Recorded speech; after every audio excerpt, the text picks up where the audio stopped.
Bendito Señor y Padre Celestial, te hemos adorado, Señor, te hemos reconocido con nuestra oración, con nuestro cantar, con nuestros corazones. Hemos tributado a ti, Señor, alabanza, hemos tributado a ti honor, adoración, conforme lo entendemos, Señor, hasta donde podemos hacerlo, Señor. Te hemos reconocido sobre nuestras vidas y como el único que merece toda adoración, todo reconocimiento, toda alabanza. Henos aquí ahora delante de ti, Señor, para considerar tu palabra. Bendícenos, Señor, por medio de la exposición de tu palabra, Señor. Alumbra nuestras mentes, nuestros corazones y trae hoy, Señor, aquello que tú deseas que escuchemos, aquello que nos conviene escuchar, pero escuchar, Señor, en nuestras almas o escuchar en nuestros corazones, escuchar, Señor, con el oído espiritual, Señor. Ayúdanos a escuchar tu voz, Señor, que lo necesitamos desesperadamente, Señor. Gracias, Señor, por tu presencia, gracias, Señor, por manifestar tu bondad para con nosotros, por mostrarte fiel, siempre presente, siempre allí, Señor, el mismo ayer, hoy, por los siglos. Te alabamos, te adoramos, te damos las gracias en Cristo Jesús. Amén.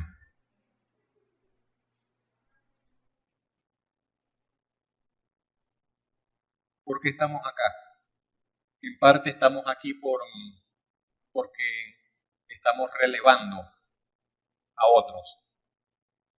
En parte alguien diría, bueno, estamos acá porque nos trajeron nuestros padres y somos la herencia de nuestros padres, de nuestros abuelos. Y así esperamos nosotros pasar el relevo, pasar el testigo a nuestros hijos, a nuestros nietos. Recibiendo el testigo, el mensaje de hoy. Ese tubito que usted ve allí, ese cilindro que usted allí se le llama testigo. Lo usan los deportistas en las carreras de relevo. Sí, adelante. Las carreras de relevo son pruebas para equipos donde hay cuatro participantes, 4 corredores, 4 atletas, corren una distancia determinada, sea 4 por 100, 4 por 200, depende. Y cada uno de ellos tiene que pasar el testigo al corredor siguiente en un determinado turno. Este otro corredor lo recibe cuando ya ha comenzado a correr, continuando así la carrera.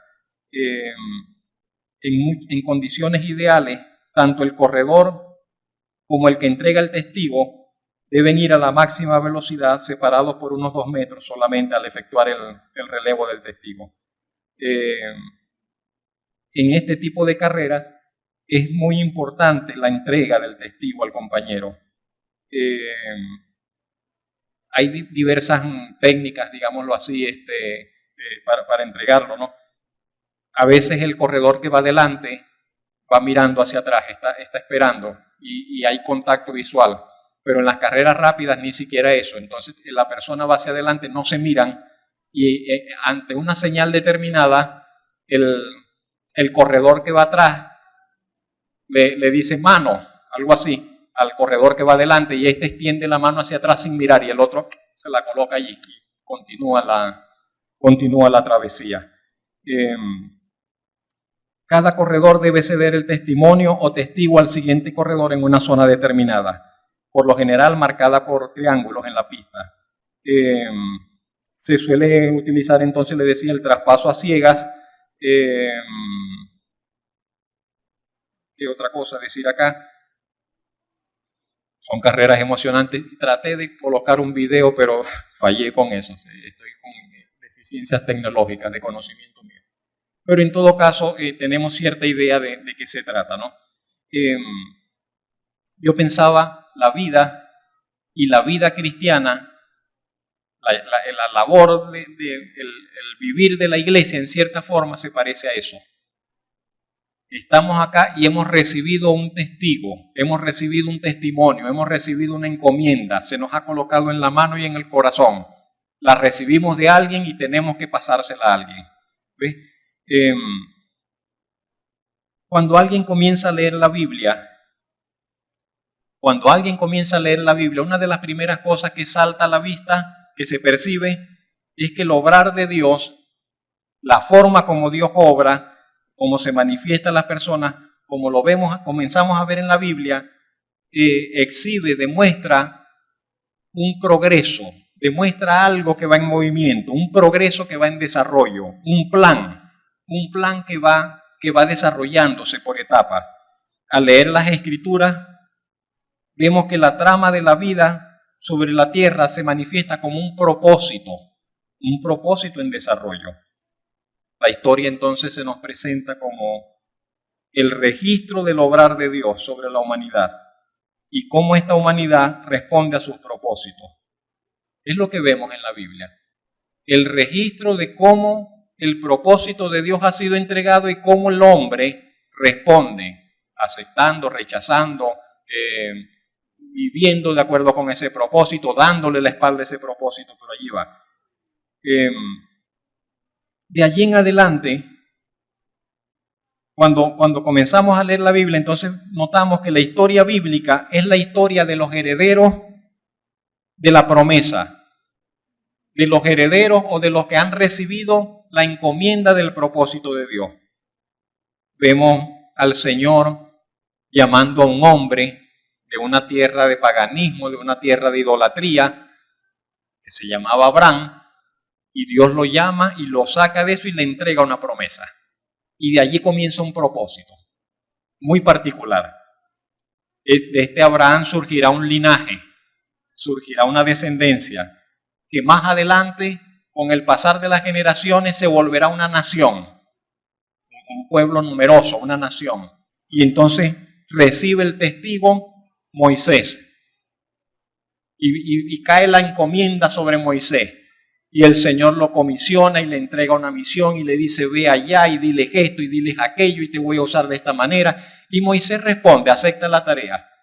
Y vemos ese progreso en desarrollo, todo, y sale el pueblo de Egipto. Y luego que es un pueblo numeroso, entonces todavía no son una nación. Y Dios le da una ley particular y unas leyes sobre todo, cómo se iban a conducir ellos en todos los aspectos. Le da con lo que diríamos nosotros una constitución, la constitución nacional de Israel, una constitución espiritual, las leyes de Dios. Y hay todo un acto protocolar en el monte y Dios se manifiesta y los truenos y hay un juramento y hay un acuerdo y esta es la ley, ¡pam! Y reciben la... Y entonces el propósito, el pueblo, Abraham, una familia, un pueblo numeroso, ahora es una nación completa. Y entonces va ese propósito allí en progreso, la nación de Israel, de allí en adelante. Y esa nación, luego de establecida en la tierra, en una tierra específica que Dios les ofreció y que Dios les prometió y que Dios les entregó, entonces luego deriva en un reino. Y ya entonces se convierte en un reino y establecen reyes, establecen un rey, establecen todo lo que tenía que ver con relación al reino. Y dentro de esos reyes, un rey especial, sumamente especial, el rey David. Y con el reino reciben promesas. Un puñado, un cúmulo de promesas, y entre ellas una muy especial. En algún momento del linaje de David, de los descendientes del rey David, Dios va a levantar un rey, un príncipe, cuyo reino no tendrá fin. El Mesías, el hijo de David.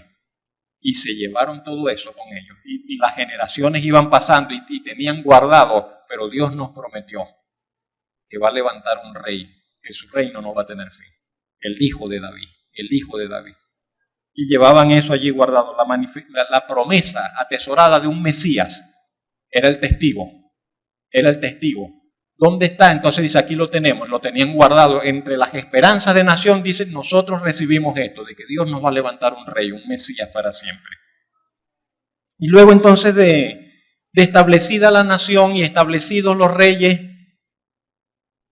y a pesar de haber recibido la encomienda del Señor, se corrompieron y le dieron la espalda al Señor y se apartaron y se olvidaron de por qué estaban allí y se olvidaron de lo que Dios le dijo a Abraham y se olvidaron de lo que Dios hizo con Moisés y se olvidaron de tantas promesas y el Señor comenzó a enviarle mensajeros, muchos mensajeros, profetas.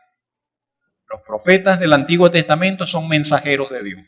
Entonces son mensajeros. El Señor comenzó a enviarles mensajes y a amonestarlos sin cesar. Sin cesar. Día tras día, semana tras semana, mes tras año. Profetas, mensajeros que vivieron por muchos años y moría uno y llegaba otro y así. Y la nación cada vez peor. Y la nación cada vez peor. Hasta que no hubo, dice la misma escritura, dice, no hubo remedio. No hubo remedio. Y el Señor tuvo que quebrantarlos como nación y fueron al exilio y vinieron y perdieron sus territorios, perdieron su heredad y les destruyeron la nación y se los llevaron como esclavos. Y allá estando en la cautividad, el periodo que se llama de la cautividad, Dios sin embargo seguía manteniendo el trato con ellos. Y les levantó mensajeros, profetas en el exilio, profetas en la cautividad, y les decía, si ustedes se convirtieren, yo los voy a restaurar y los voy a devolver a su tierra. Y si ustedes me buscaran de todo corazón, me van a encontrar. Y finalmente, algo de eso sucedió. Y el Señor permitió y los llevó nuevamente a su tierra. Y estando otra vez allá, otra vez se volvieron a... Total que llegó un momento en que el Señor hizo silencio. Y el Señor no les envió pero más palabras, no les envió más mensajeros. El Señor cerró sus labios y no le dirigió más la palabra al pueblo de Israel. Y comenzaron a pasar los años, décadas, siglos, 100, 200, 300, 400 años de silencio profético. Pero no hubo uno que se levantara con un mensaje de Dios. Dios cerró los labios y no le dirigió más la palabra a su pueblo rebelde, a su pueblo que estaba en esa condición. Hasta que se oyó una voz por los desiertos. Se oyó un hombre gritando por los desiertos que le decía, arrepiéntanse porque el reino de los cielos se ha acercado. Arrepentíos porque el reino de los cielos está cerca. Y la gente comenzó a mirar así, ¿quién es ese? ¿Por qué dice eso? Era Juan el Bautista. Era Juan el Bautista y comenzó a salir, pero la gente comenzó a salir por multitudes a escuchar a Juan el Bautista, porque dijeron, otra vez hay alguien que está hablando de parte de Dios. Después de tanto tiempo, ahora hay alguien que viene con un mensaje de parte de Dios. Se rompió el velo del silencio profético y entonces se manifestó.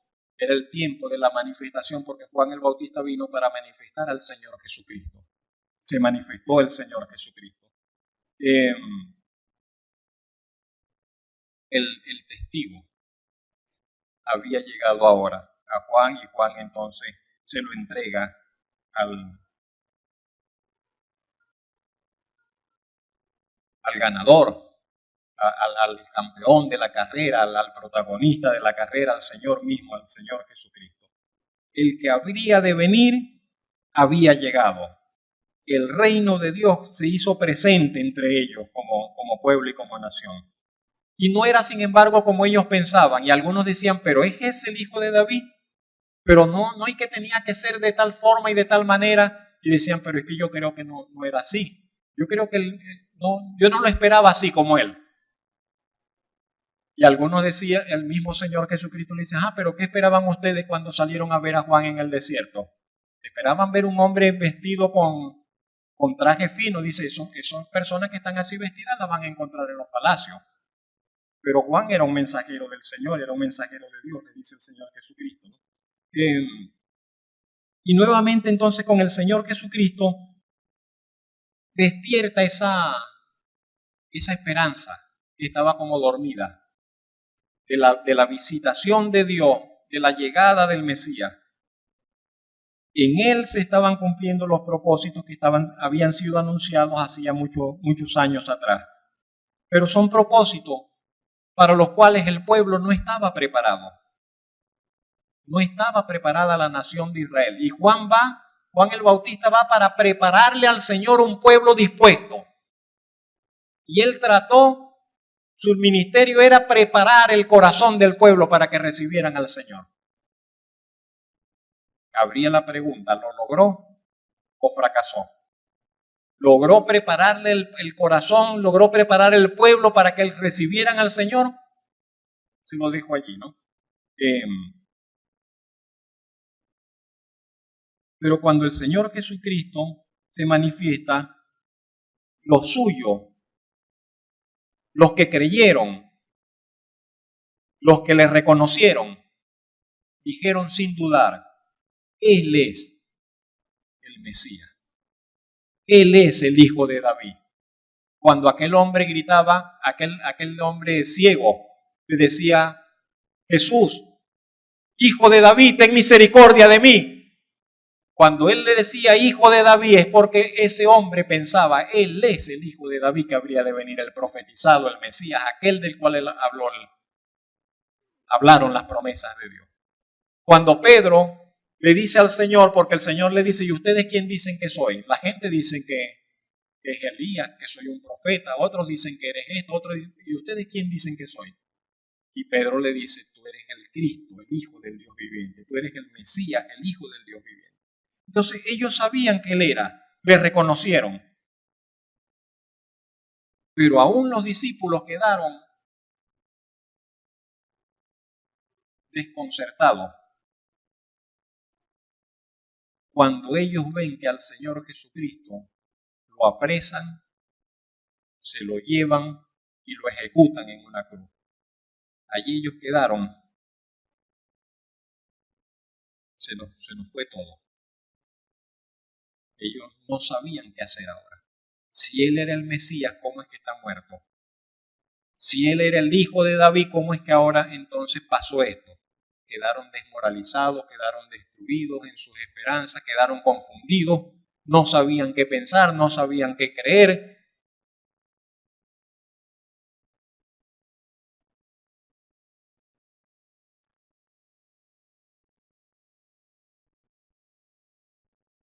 Y cuando el Señor Jesucristo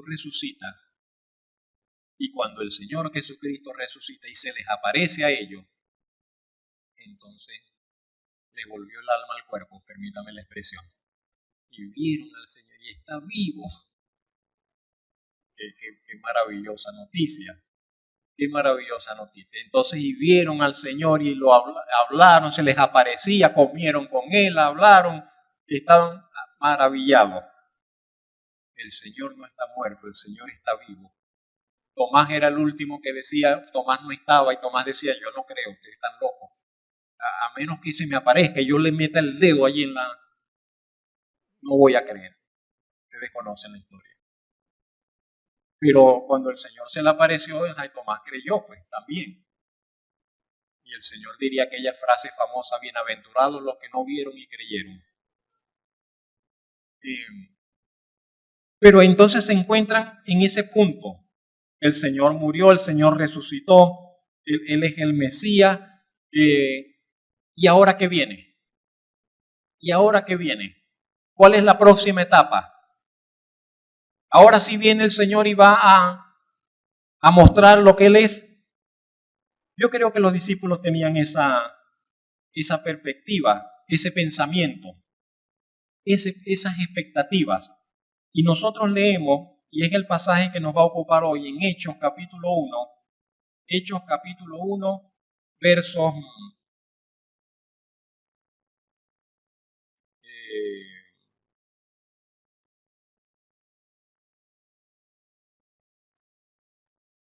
versos 6 al 9. Eso es lo que nos va a ocupar. Anótelo por allí si toma nota. De todas maneras, en la presentación lo vamos a ir abordando, frase a frase. se reunieron. El último día que estaban conversando con el Señor se manifestó a ellos, aunque ellos no sabían que era el último día, que ese iba a ser el último día que le verían. Pero estaban conversando con el Señor y entonces dicen en Hechos capítulo 1, verso 6, entonces los que se habían reunido le preguntaron al Señor, diciendo, Señor, ¿restaurarás el reino a Israel en este tiempo? Eso es lo que ellos preguntaron. Ya ven a su Señor, amado Señor, resucitado, glorioso, entonces ahora le preguntan, Señor, ¿qué es lo que viene? Ahora, ¿vas a restaurar el reino en este tiempo? Es una pregunta lógica, no es una mala pregunta, me parece que es la pregunta natural, me parece que es la pregunta natural. Señor, ya no pudieron contigo, venciste la muerte, venciste a todos los enemigos, ¿qué viene ahora? ¿Vas a restaurar el reino a Israel?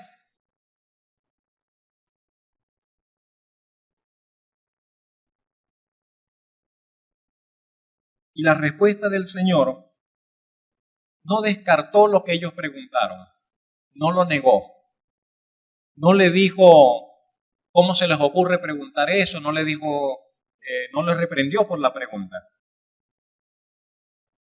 No descartó ni negó lo que ellos preguntaban, pero sin embargo la respuesta del Señor les obligaba a que ellos repensaran su forma de creer y lo que ellos esperaban de la vida, lo que ellos esperaban de lo que habría de suceder.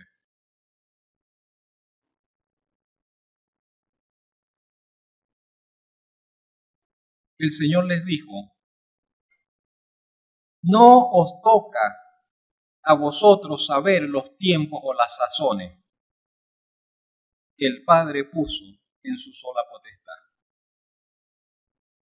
Ellos están preguntando, Señor, ¿vas a restaurar el reino? Queremos saber si vas a restaurar el reino ahora.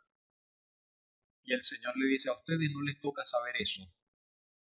No les corresponde saber lo que el Padre ha dispuesto en su sola potestad. Esa respuesta del Señor le obliga a los discípulos a como decir, hay cosas que son asuntos de derecho de Dios, de la potestad de Dios, que son asuntos privados de Dios, que son asuntos que solamente Dios determina y no les toca a ustedes opinar,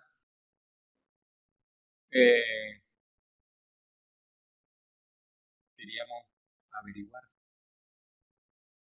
No les toca a ustedes inmiscuirse en esos asuntos, esos son asuntos del Padre, es lo que le dijo el Señor. No les toca a ustedes, no os toca a vosotros saber los tiempos.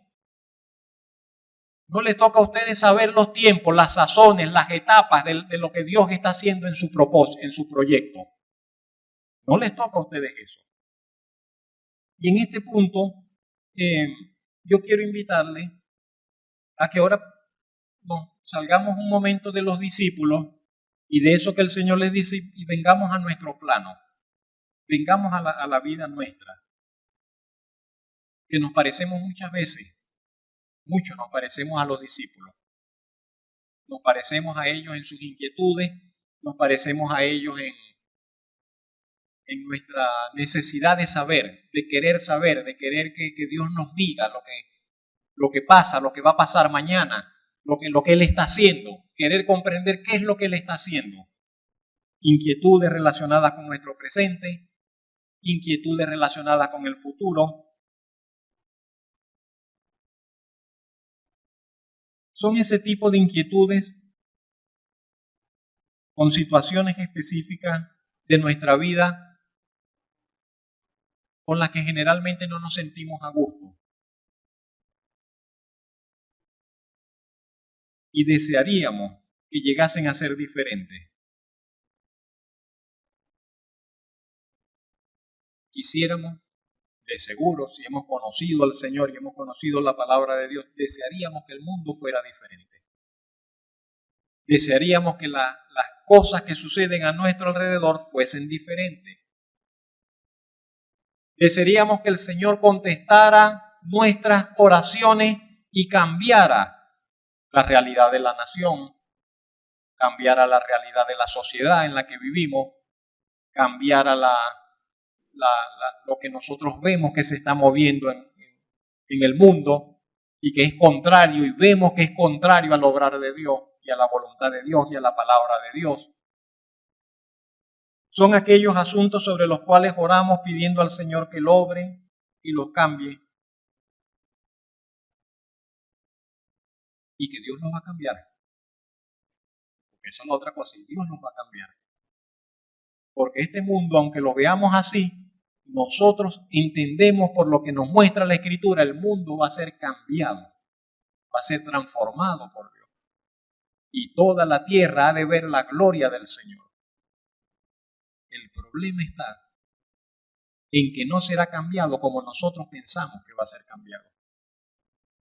El problema está en que nosotros no sabemos y quizás no podremos saber cuándo será cambiado.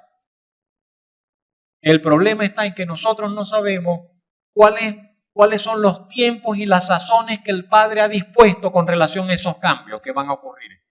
¿Sí me explico? Entonces, ese es el asunto.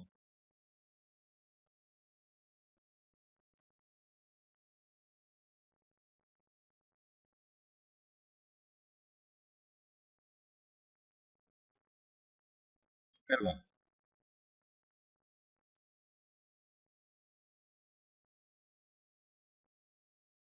Cuando comenzamos a caminar con Dios, cuando comenzamos a reconocer su autoridad sobre nuestras vidas, cuando comenzamos a dar oído a la palabra de Dios, tenemos la impresión de que al fin nuestra vida responde a un propósito. Y eso es verdad. Nuestra vida iba así como que a la deriva, y cuando tenemos un encuentro con la palabra de Dios y comenzamos a ajustar nuestra vida a la voluntad de Dios tal como se nos manifiesta en la Escritura, vemos que nuestra vida se entra como en un carril, en una línea, tiene sentido, y le vemos sentido a toda nuestra vida, le vemos sentido a las cosas que nos pasaron en el pasado, que nos ocurrieron en el pasado, le vemos sentido a lo que está sucediendo en el presente, y miramos hacia el mañana también con un propósito, porque ahora entendemos que nuestra vida no va a la deriva, sino que va guiada por Dios, va encaminada, va bajo la cobertura, bajo la influencia de la voluntad de Dios. Entonces vemos que hay un propósito allí. Comenzamos a conocer, a entender muchas cosas que antes no las entendíamos, ahora las vemos claramente. Entendemos por qué el mundo está como está, trastocado, destruido, en constante conflicto.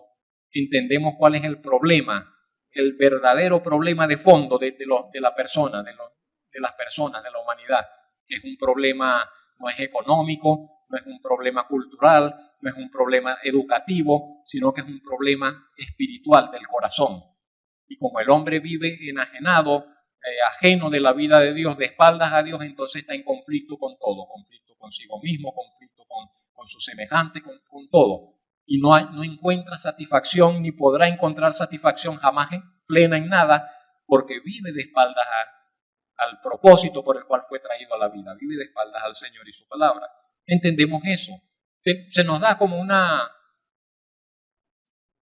medida, una visión, una comprensión para juzgar casi todas las cosas. Y sabemos que este mal afecta a toda la humanidad. Y sabemos que la solución está en buscar al Señor. Ese tipo de razonamientos vienen a nuestra vida. Ese tipo de luz, de comprensión. Pero pasado cierto tiempo,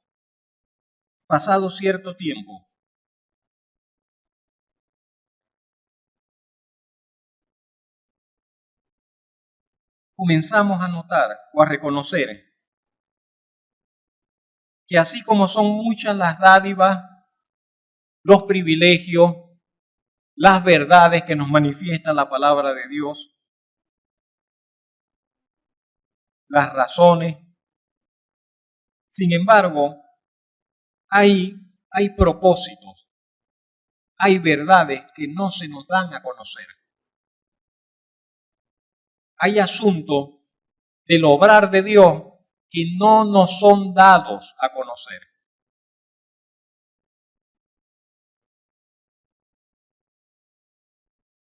De los más sencillos hasta los más cualesquiera, son muchos.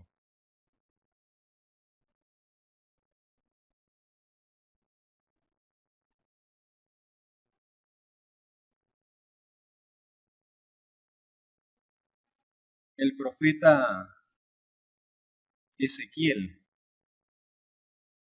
tiene una visión.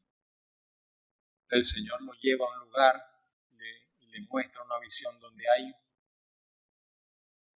un valle lleno de huesos, calaveras, personas, pero huesos muertos, todos, secos, todos. Y el Señor le pregunta, Ezequiel, ¿esos huesos van a vivir? El profeta le dice, no sé, Señor. Y sabe que así nosotros llegamos llega un momento en que tenemos que, si vamos escalando en la madurez, nos encontraremos con que hay muchas cosas donde tendremos que decir, no sé, Señor, tú lo sabes. ¿Se va a convertir esa persona? Yo estoy orando, pero yo no sé si se va a convertir, tú lo sabes. ¿Se va a sanar este enfermo? Yo estoy orando, oro por él e intercedo por él. Tú lo sabes, Señor. ¿Se va a salvar el enfermo que está grave o se va a morir? No lo sé. No lo sé. Solamente el Señor lo sabe.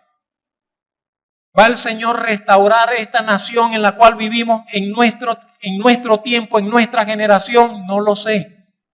El Señor lo sabe. Entonces, cuando comenzamos a ver esas cosas, ¿sabes? Son muchas las cosas que no podremos saber, que no nos toca saber, que no nos corresponde saber, que no se nos pide que las sepamos, pero se nos pide que confiemos en el Señor. Él sí sabe y eso es lo importante. Él sí sabe y eso es lo importante. ¿Sabe? Es algo maravilloso poder caminar, poder ir por la vida tomado de la mano del Señor. No hay cosa semejante. No hay nada semejante a eso, de poder andar por la vida tomado de la mano del Señor, tomado de la palabra de Dios, con el corazón confiado en la soberanía de Dios, confiado en la fidelidad de Dios, confiado en la bondad de Dios, confiado en el amor de Dios, confiado en el poder de Dios, confiado en la inquebrantable fidelidad del Señor. No hay nada como eso. No hay nada como eso. Y sin embargo, eso no significa de que vamos a conocer los detalles, no en esta vida. Tal vez cuando estemos en su presencia el Señor nos dirá, siéntense allá, siéntense, les voy a explicar lo que yo hice con ustedes en su vida. Y nos pasará la película de todo lo que el Señor estaba haciendo. Pero lo que ahora nos corresponde no es saber, conocer, como confiar. Nos corresponde confiar en el Señor y estar tranquilos con lo que Él está haciendo. No os toca saber a vosotros los tiempos o las sazones que el Padre puso en su sola potestad. Fueron las palabras que el Señor Jesucristo le dijo a los discípulos. Y eso es lo que en muchos sentidos nos corresponderá a nosotros hoy.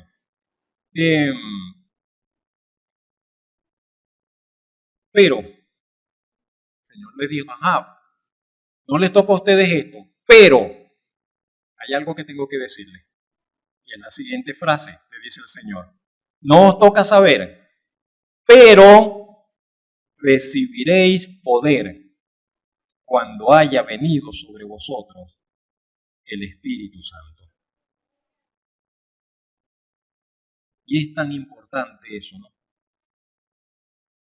Ellos tal vez estaban preocupados o interesados en conocer del reino, interesados interesados en conocer de los grandes propósitos de Dios, interesados en saber hacia dónde vamos ahora, viene el reino manifiesto de Dios, y el Señor le dice, no les toca eso, pero recibirán poder cuando venga sobre ustedes, le dice el Señor, el Espíritu Santo. Y esa promesa y realidad del poder del Espíritu Santo es lo que ellos necesitaban en verdad. Y es lo que tenían que tener presente. La etapa para la que vienen, a la que van, es como que el Señor le dijera, la etapa a la que ahora van, después que el Señor resucitó, la etapa a la que los discípulos van, es la etapa en la cual necesitarán, el testigo que reciben es el relacionado con el poder del Espíritu Santo. Con el poder del Espíritu Santo. Eso es lo que necesitaban ellos recibir y tener presente. La etapa que viene para los discípulos, la etapa del progreso, del propósito de Dios, es la etapa del poder del Espíritu Santo. Muchas son las implicaciones. Mucho es lo que está encerrado en este asunto del poder del Espíritu Santo, de lo que se expresa acá.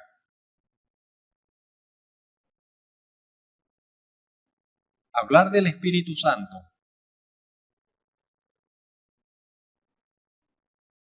podríamos decir tantas cosas y pasar horas y horas y horas hablando acerca del Espíritu Santo y no agotaríamos el tema.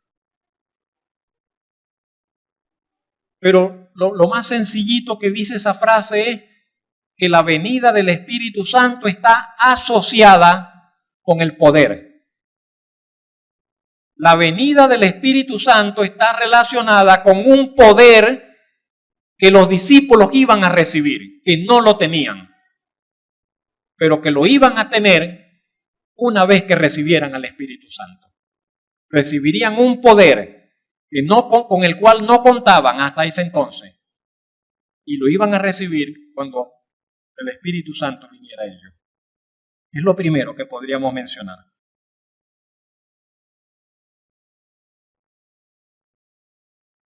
¿Sabe que es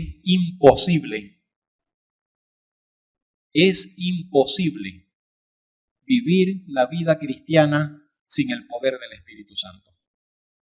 Es imposible. Es imposible que un hombre o una mujer viva la palabra de Dios sin el poder del Espíritu Santo. La vida cristiana es una vida sobrehumana, sobrenatural en todos los sentidos.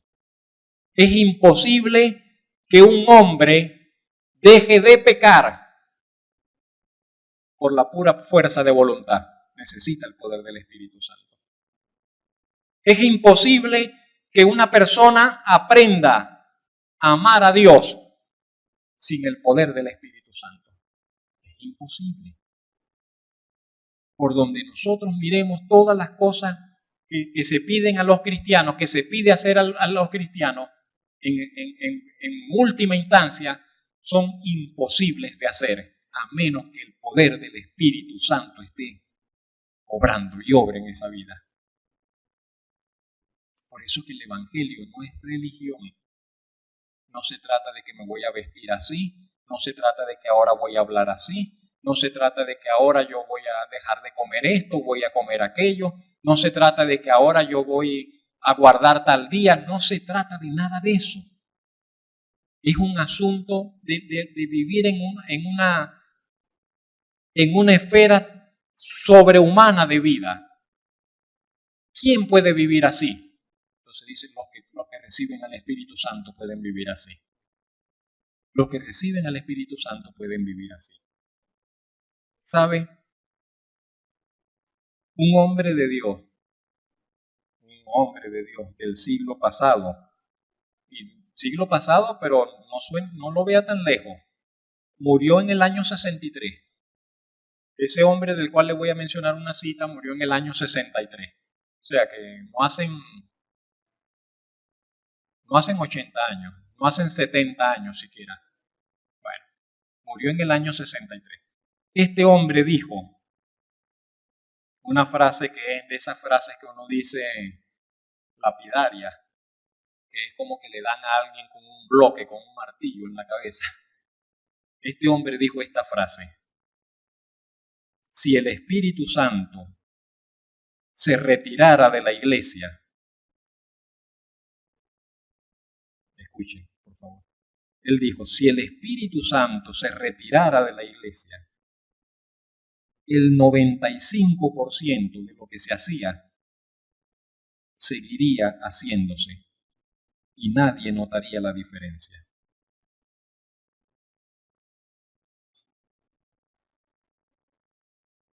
Terrible. Lo que está diciendo el hombre, la iglesia de hoy está tan mal, la iglesia de hoy vive tan mal, la iglesia cristiana de hoy vive tan alejada del Espíritu Santo, vive tan de espaldas al poder del Espíritu Santo, que si el Espíritu Santo se va, nadie se da cuenta. Seguimos cantando, seguimos viniendo al templo, seguimos haciendo las cosas que hacemos y nadie notó que el Espíritu Santo se fue. Porque como no dependemos de Él, como no nos apoyamos en su poder, sino en nuestra propia sabiduría, como hacemos las cosas no guiados por Él, sino por nuestros gustos, como hacemos las cosas de acuerdo a lo que nosotros pensamos y no a lo que Él nos dice, entonces no nos hace falta, no nos da. ¿Sí me explica? Pero es muy terrible eso. Si eso es así, es terrible. Terrible, terrible, terrible. Es una tragedia. Es una tragedia que la iglesia pretenda vivir para Dios sin apoyarse en el Espíritu Santo. ¿Y entonces en qué nos apoyamos? Es una tragedia, porque es imposible de vivir la vida cristiana, pero entonces significa que nosotros creemos que sí se puede. Creemos que sí se puede vivir para Dios sin la ayuda, sin el poder del Espíritu Santo. El Señor tenga misericordia de todos nosotros y nos ayude.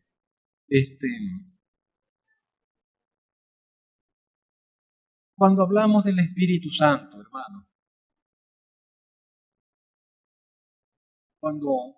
cuando consideramos la realidad del Espíritu Santo,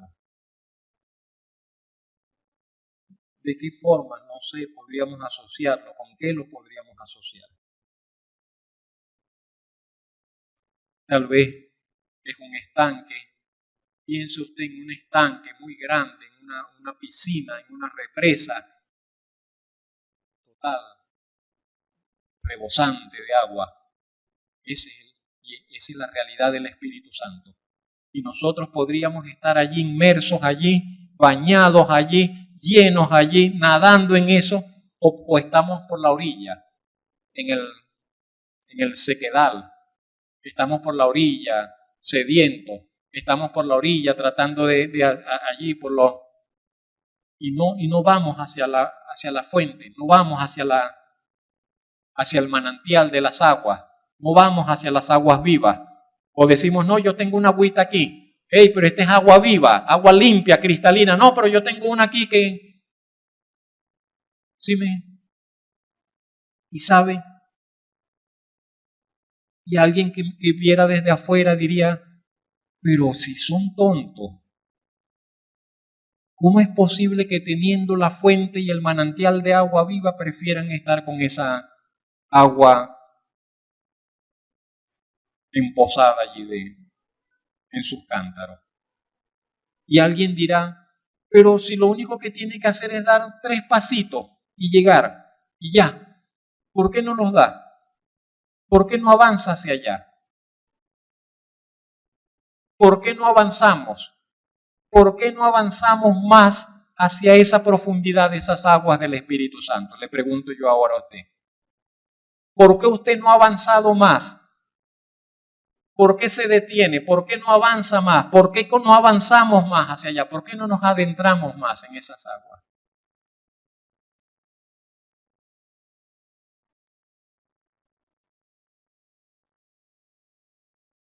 Hablar del Espíritu Santo también es hablar de un tema que es muy sensible, muy sensible. El Espíritu Santo no es una fuerza, el Espíritu Santo no es un poder, el Espíritu Santo no es una energía, El Espíritu Santo es una persona. El Espíritu Santo es una persona. El Espíritu Santo es Dios y es una persona. El Espíritu Santo ama. El Espíritu Santo habla. El Espíritu Santo toma decisiones. El Espíritu Santo actúa. El Espíritu Santo se regocija y se pone triste. El Espíritu Santo se ofende. El Espíritu Santo se acerca o se aleja. De allí que la Escritura dice que nos cuidemos de no entristecer al Espíritu Santo. Dice, no contristéis al Espíritu Santo. El Espíritu Santo es como una llama que se pone grande o se pone apagadita. De allí que la Escritura dice, no apaguéis el Espíritu.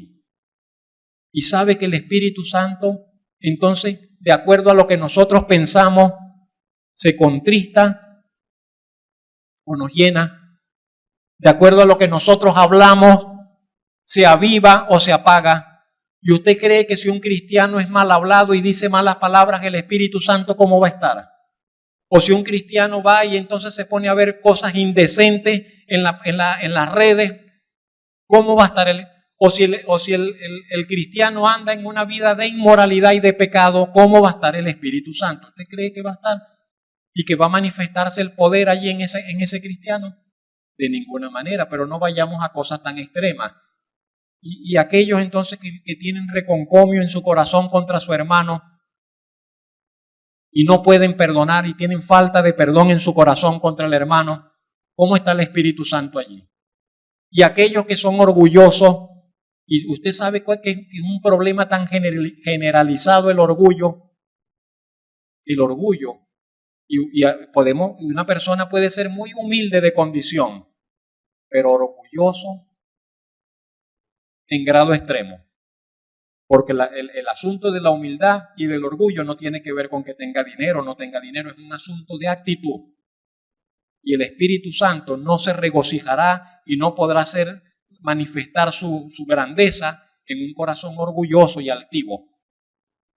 Un hombre que le habla mal a su esposa, un hijo ingrato para con sus madres. ¿Usted cree que el Espíritu Santo se va?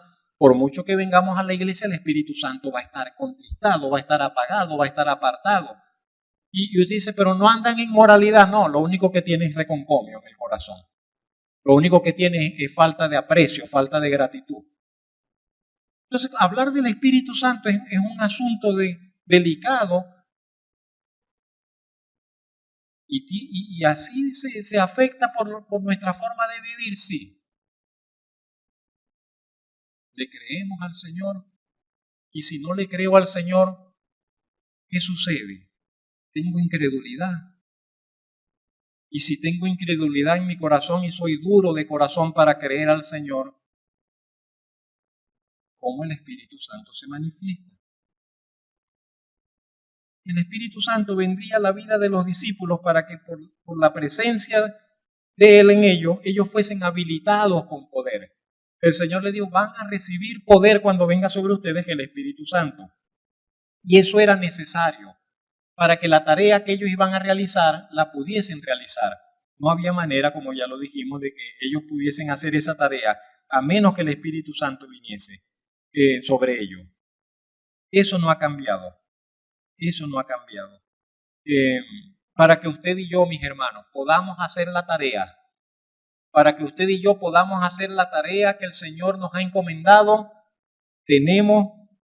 por necesidad, tenemos que permitir que el poder del Espíritu Santo se manifieste en nosotros. Porque eso es lo otro. Dios quiere manifestar su poder en nosotros. No tenemos como que convencerlo. Él quiere hacerlo. Lo que tenemos que convencernos somos nosotros de que necesitamos de que eso sea así. De que necesitamos de que eso suceda. Para que nuestras vidas puedan honrar y glorificar al Señor. Pero dirá alguno, hermano, pero yo tengo el Espíritu Santo. Si usted creyó, ¿de verdad usted creyó en el Señor? Sí, usted tiene el Espíritu Santo. Usted recibió el Espíritu Santo en el día que creyó. Cuando una persona cree, cuando una persona verdaderamente cree, en ese momento es sellado y viene el Espíritu Santo sobre su vida y le hace una nueva criatura. y allí se queda con Él, morando por siempre. Pero eso no significa de que todo lo que ese creyente hace está santificado y está haciéndolo guiado por el Espíritu Santo. ¿Sí me hago entender? Eso no significa, está el Espíritu Santo, pero no significa de que ahora todo lo que él hace, el Espíritu Santo lo está moviendo. No, porque lo que yo hablo, ese es el Espíritu Santo que habla en mí. No, mijo, eso no es así. Así no es. O sea, si así fuera, pero no tiene que ver, porque entonces el Espíritu Santo no anula nuestra capacidad, no anula nuestra voluntad, no anula nuestra carne, no anula ese viejo hombre que está acá. Ahora nos toca a nosotros someterlo al Señor y permitir que el Espíritu Santo se enseñoree. Pero si no, el Espíritu Santo se repliega y el que está entronizado en el ego, en el corazón, es el ego nuestro. ¿Ve?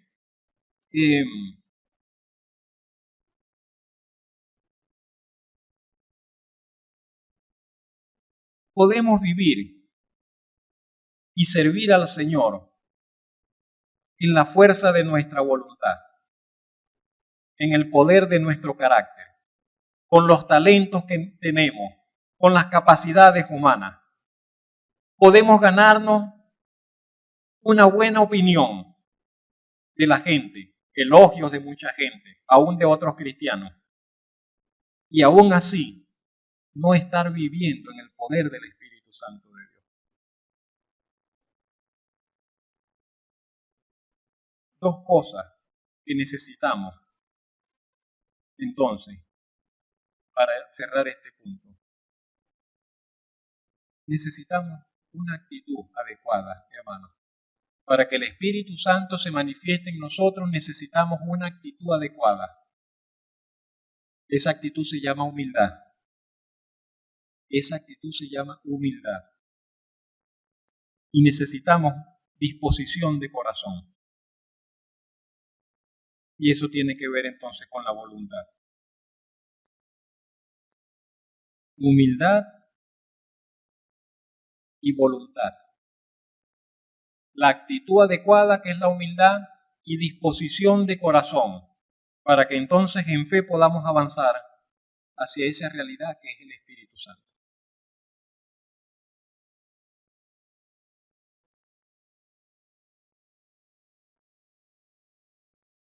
El Espíritu Santo no tiene que ver con tantos shows que nosotros vemos y hemos visto. Show, un show.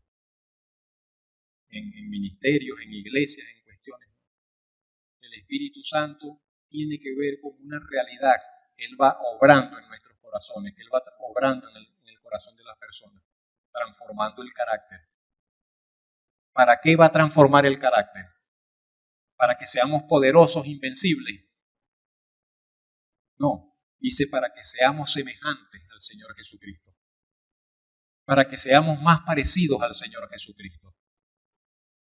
Entonces cuando vemos eso, quiere decir que el Espíritu Santo quiere que me parezca al Señor, sí, que me parezca al Señor, que nos parezcamos al Señor en su humildad, que nos parezcamos al Señor en su valentía, que nos parezcamos al Señor en su amor, que nos parezcamos al Señor en su disposición, que se entregó todo sin reserva, que nos parezcamos al Señor en su disposición a ser sacrificado, que nos parezcamos al Señor en que siempre buscaba y dependía del Padre, que nos parezcamos al Señor en todos aquellos sentidos.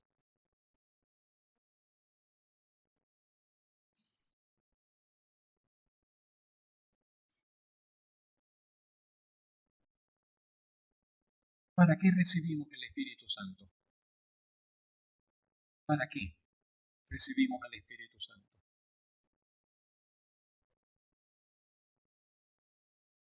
Ya dijimos que para que seamos habilitados con poder, porque esa es la única manera de vivir la vida cristiana.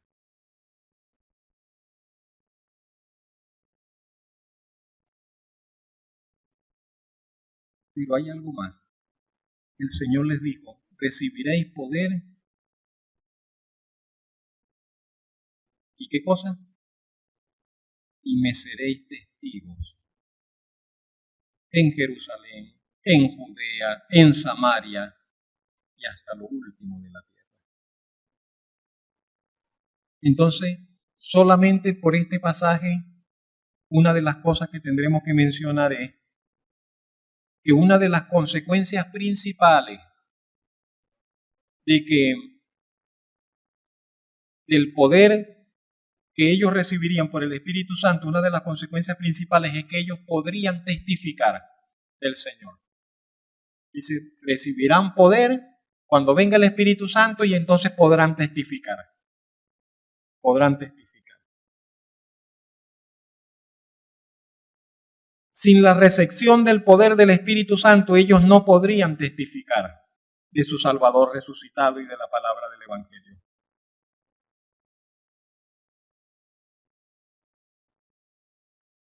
Tanto fue así que cuando el Señor se despidió de ellos, ellos se quedaron orando y no salieron a testificar, no salieron a compartir las noticias, no salieron a hablarle a nadie, estaban solamente encerrados, orando, esperando la promesa que el Señor les había dicho, esperando la llegada del Espíritu Santo. Y cuando se manifestó y cuando recibieron al Espíritu Santo, entonces allí sí, como una explosión y salieron todos a compartir lo que tenían que decir. Y sabe, esa es la misión que se nos ha entregado. Esa es la misión que se nos ha entregado como iglesia, como creyentes, ser testigos, ser sus testigos, ser los testigos del Señor.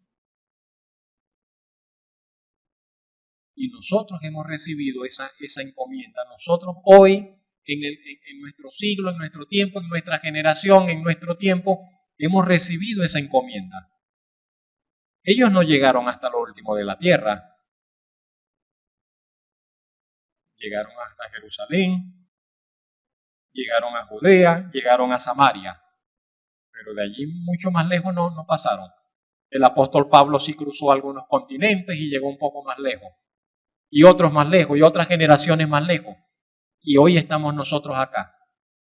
Y todavía hoy hay lugares no alcanzados en nuestro mundo, en nuestro planeta. Y nos toca llevar el mensaje. Nos toca ser testigos en esos lugares. Nos toca a nosotros. Podemos ahora, tenemos que hacerlo. Para eso estamos en este tiempo. La misión de la iglesia sobre la tierra no es otra. ¿Cuál es la misión de la iglesia? Y alguien dirá, ayudar a los pobres, ayudar al necesitado. No, eso es parte, pero eso no es la misión principal. La misión de la iglesia es testificar. La misión de la iglesia no es en primer lugar hacer labor social. La misión de la iglesia es testificar, ser testigo del Señor, ser testigo de la resurrección del Señor, ser testigo del mensaje, ser portavoz del mensaje del Evangelio. En primer lugar es eso. ¿Cómo podemos ser sus testigos? ¿Cómo podemos ser sus testigos? El llegar a ser testigos eficaces de nuestro Señor, eso tiene que ser nuestra preocupación. Preocúpese de determinar si usted está testificando del Señor. No podemos ser indiferentes a ello. Si yo no estoy testificando, tengo que preocuparme y decirle, Señor, ayúdame a testificar porque no lo estoy haciendo. Si yo tengo problemas para testificar de mi fe, tengo que pedirle al Señor que me ayude. Tengo que decirle, Señor, tengo problemas para testificar. Me da miedo, me da pena, me da no sé qué. Soy indiferente, no me gusta.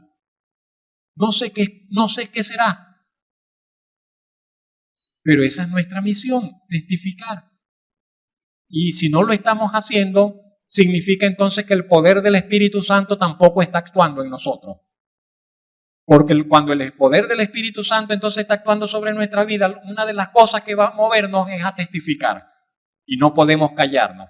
Y no podemos dejar de decir las cosas que Él ha hecho, que Él está haciendo y que Él nos ha dicho y que nos hace experimentar y con las cuales vivimos en Él. ¿Sí me explico? Es lo más natural. Si yo estoy emocionado con alguien, con algo, me la pasaré hablando de eso. Usted no ve que la persona enamorada, el joven enamorado, se la pasa todo el tiempo pensando y queriendo hablar del objeto de su amor. ¿Qué pasa con nosotros cuando no queremos, cuando no nos emociona nuestro Señor, cuando no nos sentimos aprensivos, no nos sentimos inquietos ante el silencio del Señor o el silencio de nuestros labios? ¿Qué tanto hablamos del Señor? ¿Qué tanto testificamos del Señor? De todos los mensajes, los que son tecnológicos y usan las redes sociales y todo eso, de cuántas cosas que usted comparte por las redes, cuántas hablan de su Señor. ¿Qué tanto usted testifica de su Señor en los mensajes que envía por las redes sociales?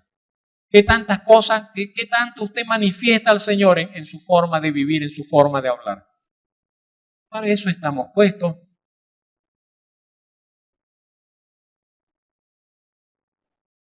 Es bueno que nos encontremos acá el domingo, pero este no es aquí no se agota el propósito de Dios.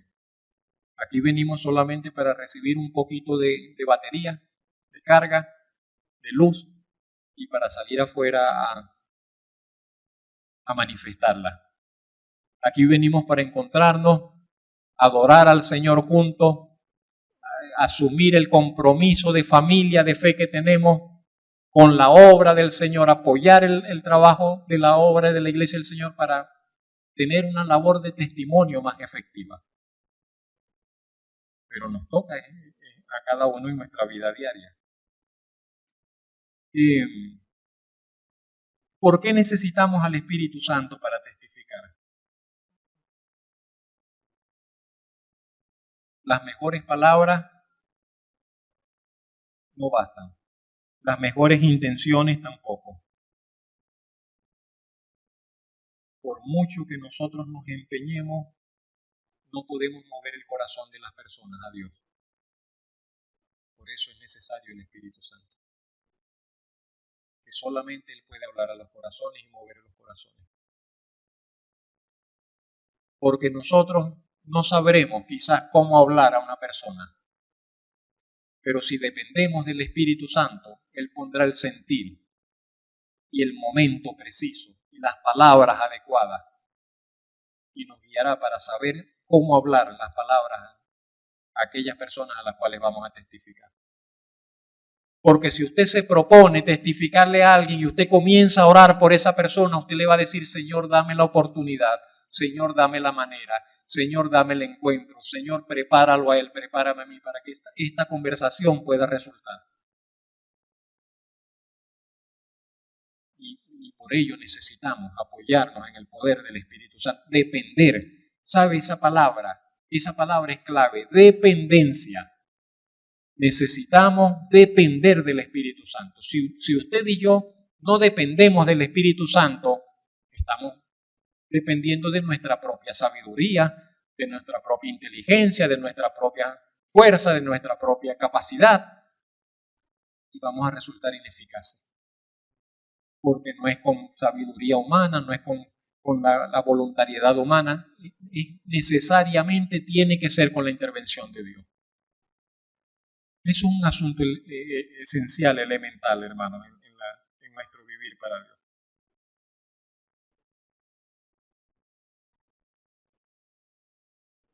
El pasaje termina de la siguiente manera. Y habiendo dicho estas cosas, esto que les dijo el Señor, viéndolo ellos, fue alzado y le recibió una nube que le ocultó de sus ojos. ¿Saben? De allí no lo vieron más al Señor. De allí no se volvió a manifestar a ellos. Ya les dijo lo que tenía que decirles, les entregó el testigo, les dijo: esperen al Espíritu Santo. Cuando el Espíritu Santo venga, entonces ustedes sabrán lo que tienen que hacer. De allí en adelante, la otra etapa que a ellos les correspondía era caminar ya no por vista. Ya no tendrían que ver más al Señor. Y si estaban acostumbrados a verlo, ya no tienen que verlo, tienen que olvidarse de eso. Ahora es por fe. No van a ver más a su Señor Jesucristo, no van a ver más a su Maestro. Van a tener que aprender a apoyarse en el Espíritu Santo. Y el Espíritu Santo les iba a recordar las palabras del Señor. Para nosotros la pregunta es, ¿qué haremos nosotros con las palabras del Señor? ¿Qué haremos nosotros con la realidad del poder del Espíritu Santo? ¿Qué haremos nosotros con el testigo que hemos recibido? Hemos recibido un testigo. Se nos ha entregado en la mano el mensaje. Tenemos que compartirlo. Bendito Señor y Dios.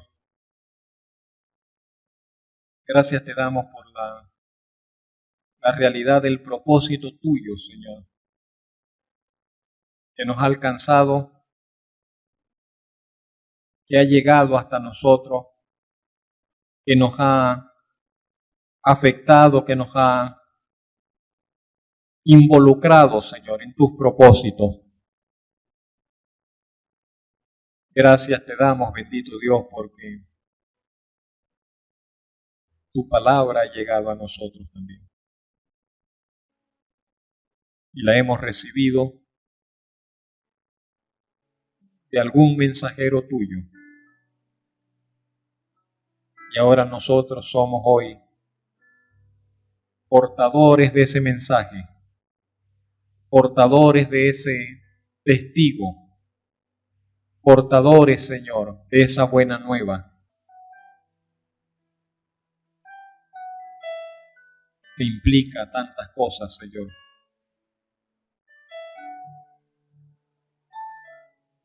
Señor, reconocemos que tenemos necesidad del obrar del Espíritu Santo sobre nuestras vidas. A veces estamos preocupados en tantos otros asuntos, preocupados por tantas circunstancias, y tal vez lo que nos corresponde es simplemente descansar en ti, Señor. Se cumplirá lo que tú tienes establecido que se cumpla. Ocurrirá sobre esta tierra lo que tú has determinado que ocurra, Señor. Los tiempos, Señor, que vienen, Señor, sobre la humanidad son los tiempos que tú has establecido, Señor, que tengan lugar. Pero no nos has dejado solos, nos has dejado tu Espíritu Santo. Y nuestra tragedia, Señor, es que lo ignoramos. Nuestra tragedia es que vivimos mucho tiempo, Señor, de espaldas a la realidad de tu Espíritu, del poder de tu Espíritu. Y pretendemos vivir para ti, Señor, en nuestra fuerza, en nuestra carne, en el poder de nuestros pensamientos, en el poder de nuestra voluntad, en el poder, Señor, de nuestras decisiones egoístas, de nuestras decisiones carnales. Pero ayúdanos, Señor, a tener otra perspectiva. Ayúdanos, bendito Señor, a poder echar mano de esa fuente de poder que es el Espíritu Santo. Ayúdanos a aprender a depender de ti, Señor, a depender de tu voluntad, a depender de tu poder, a depender de tu gracia, a depender de tus recursos. Ayúdanos a depender, Señor, de la suficiencia del Espíritu. Y especialmente, Señor, para testificar de ti, para ser tus testigos, ayúdanos a vivir en el poder de tu Espíritu Santo, para testificar eficazmente, para testificar provechosamente, para testificar oportunamente, para testificar con valentía, a tiempo y fuera de tiempo, para testificar, Señor, donde hay necesidad de que se escuche tu voz, para testificar, Señor, donde están las personas muriendo por no conocerte, por no escuchar tu palabra. Ayúdanos a testificar, Señor, en este mundo agitado, en este mundo quebrantado, en este mundo atribulado. Ayúdanos a testificar con poder, Señor, de tu amor, de tu justicia, de tu salvación, de tu misericordia, de tu verdad. Ayúdanos, bendito Dios, a levantar en alto, Señor, la lámpara, Señor, del Evangelio, de la buena nueva, Señor, de que todavía hoy hay tiempo, todavía hoy hay oportunidad de acercarse a ti, Señor, de reconciliarse con Dios, de ponernos a cuentas con nuestro Creador, con el Dios eterno, con aquel que ha hecho provisión de salvación para todo el que quiera, para todo el que crea.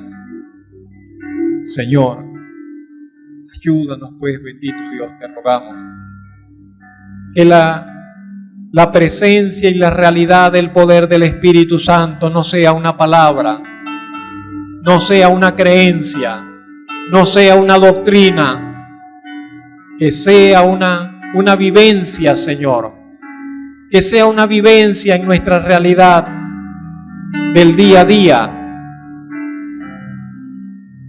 Perdónanos, Señor, por las veces que hemos contristado, Señor, a tu Espíritu Santo. Perdónanos por las veces que hemos apagado al Espíritu Santo. Perdónanos por las veces que hemos pecado contra el Espíritu Santo. Perdónanos, Señor, cuando nuestro cuerpo, que es templo del Espíritu Santo, lo hemos prestado, Señor, para la basura y para la inmundicia. Perdónanos, bendito Dios, cuando en lugar, Señor, de recrearnos, Señor, en tu verdad, en tu justicia, en tu amor, nuestros pensamientos han estado, Señor, enlodados, Señor, con lo vil, con lo bajo, con lo indigno. Ayúdanos, Señor, a santificarnos. Ayúdanos a tener la casa que es el cuerpo nuestro, templo de tu Espíritu, limpia, digna de su habitar. Bendito Señor y Salvador, santifica todo nuestro ser, espíritu, alma y cuerpo, de tal manera que no haya estorbo, Señor, para que se manifieste tu poder en nosotros, tu vida en nosotros, tu gracia y tu potencia en nosotros. Podamos decir, como dijo el apóstol, la potencia de su gracia, la cual actúa poderosamente en mí.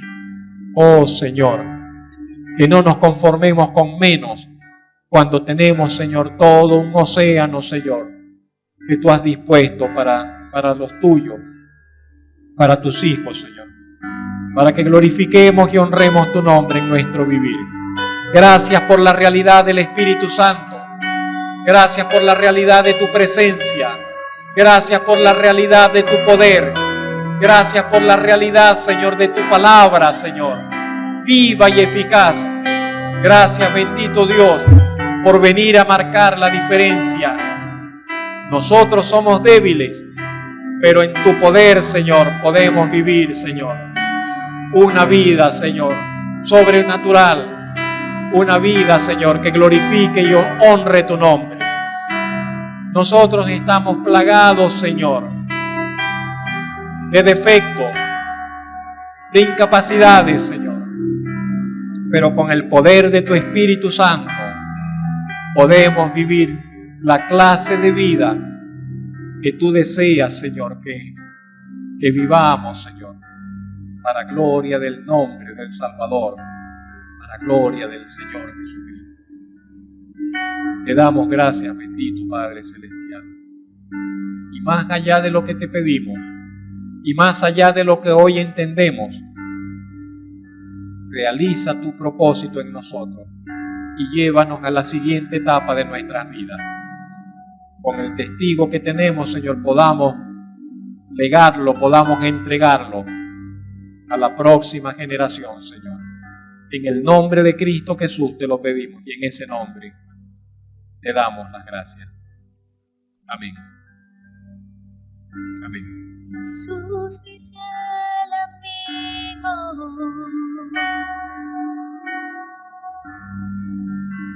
mi dulce caminar,